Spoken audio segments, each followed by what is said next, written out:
Бейіктен түшкөн мөлтір су берметтей күнгө жалтырап, сездирип салкын илебиң аскага тийип жанчылап. Манаттай күйүп кыр жактан жел өпсө тоонун гүлүнөн, капчыга өңдү гүрүлдөп алдастайт менин дүнүйөм.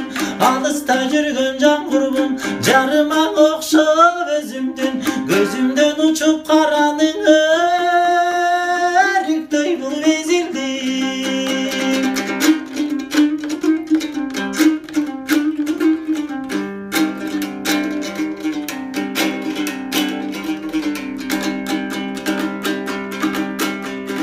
Көргөзбөй коюп таптакыр кетүүгө мага туш кылбай, көкүрөк сана көңүлдөр камоодо калган.